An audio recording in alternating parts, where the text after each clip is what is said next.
Como que a gente tá, cara? Vocês estiveram aqui antes do segundo turno da eleição. Segundo turno. E aí? Ah, estamos Que momento que a lascados, gente né? tá? Estamos no momento que... Você tá desanimado ou tá animado? Não, eu acho que o país é uma desgraça, né? A gente já começou com o Haddad... Qual que é o pacote da economia do Haddad? É tipo 200 bi, 20 bi é economia, corte de custo, 180 é aumento de imposto. É isso?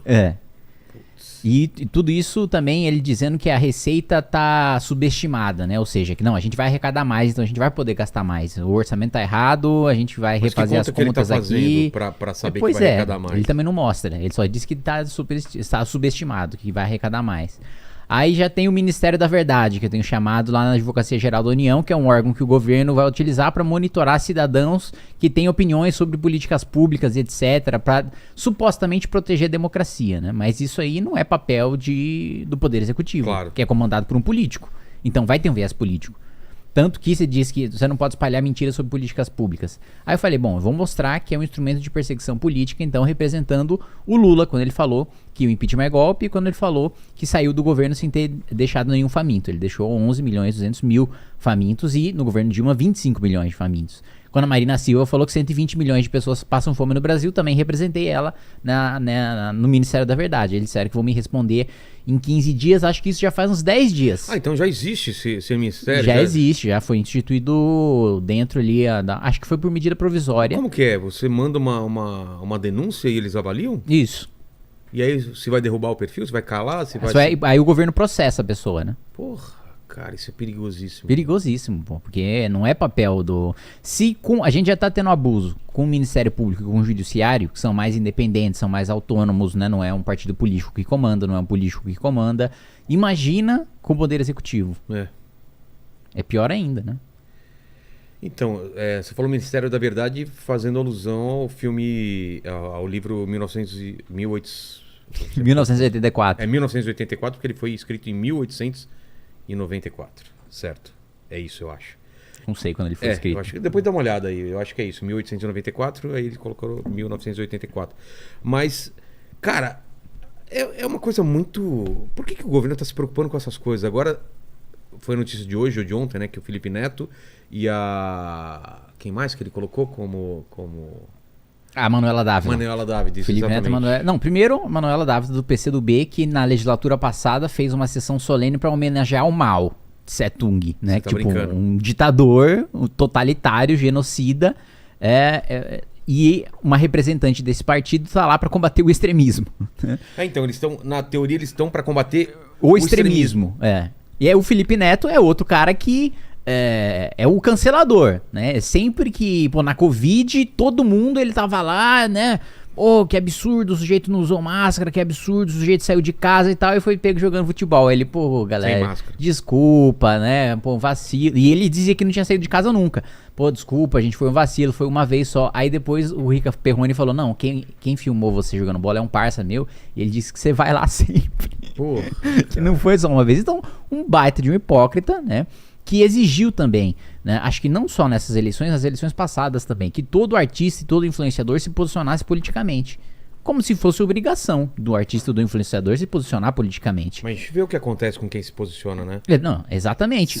Quando não é a favor do que... Quando não é a posição do Felipe Neto, ele vai lá e cancela o cara. Se ele não se posiciona... Aí ele, tá bom, vou me posicionar. Vou me posicionar. Sou desse daqui. Não. Aí você é um fascista. Exatamente, perfeito. É por isso que as pessoas... Muitas pessoas não se posicionam. O cara que mais promove o linchamento de reputação, linchamento midiático de outras pessoas, está sendo chamado pro governo para fazer um debate sobre extremismo, né? O cara, inclusive, que para não ser acusado de hipocrisia, etc e tal, apagou praticamente todos os tweets que ele fez à época de cancelando pessoas. Você vai ver, você vai procurar lá, ele apagou. Ele simplesmente... E aí ele faz uma crítica, porque vem governo, passa governo, eles apagam os tweets antigos, né, pra não mostrar as coisas do governo passado. E ele faz exatamente a mesma coisa com o próprio Twitter, né? Mas sejamos justos, também ele foi extremamente perseguido no governo Bolsonaro, assim, como muita gente, né? Sim.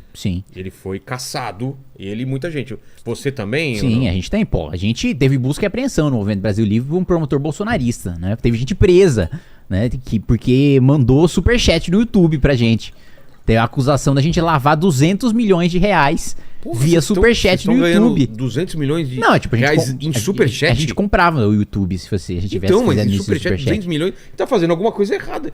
Aumenta o valor pra pessoa perguntar, cara. Coloca 100 mil dólares aí. Vou colocar, porque tá... E essa foi a acusação do promotor bolsonarista. Ele prendeu gente com base nisso, né? Aí depois todo mundo foi absolvido na primeira instância, todo mundo foi absolvido na segunda instância. A gente não fez nada pra trancar o processo, pelo contrário. O juiz não precisou quebrar o sigilo de ninguém. A gente foi lá, mostrou todas as nossas contas, pô, tá tudo aí, ó. O que deu no final? E aí absolvição na primeira instância, aí o promotor recorreu, aí absolvição na segunda instância e acabou. Então, pô, a gente também foi muito perseguido, né? Agora a gente sabe que o próprio Felipe Neto fomenta uma cultura de querer cancelar os outros, de querer aniquilar a reputação dos outros. Do nós contra eles. Só porque discorda dele, né? De cortar a cabeça dos outros e de promover aquilo que... o Pondé faz uma comparação muito boa, né? Que é daquela época medieval, que o sujeito andava pela rua, um criminoso, e andava pela rua e tacava um ovo e chutavam e tal. Game of Thrones, o Shame lá. O Shame, a caminhada da vergonha, sei lá como chama. É um espetáculo, Exato. né? Que o ela povo... nua e o pessoal tacando ovo, tacando tomate. Isso, exatamente. Que é promovido hoje pela cultura do cancelamento, e o sujeito desse é chamado, né? Não só, ele foi pra Unesco, né? Com o Lula, e agora foi chamado para fazer parte do grupo de combate ao extremismo, né? E o Lula faz uma carta pra Unesco dizendo que tem um grande compromisso de combater notícia falsa. Porra, ele próprio...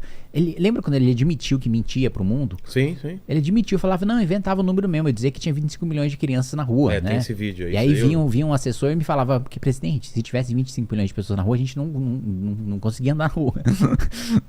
E ele dizendo que inventava mesmo e que não tava nem aí, né? E esse sujeito falando que, não, o Brasil vai investir na educação digital e tal. O Lula já começou o governo dele vetando dois projetos meus, 2 emendas minhas, que foram aprovadas na legislatura passada, que é para incluir programação robótica e educação digital nas escolas.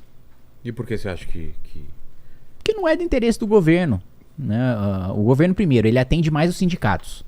Os sindicatos não querem ter que o trabalho... Primeiro, o governo não quer ter o trabalho de implementar.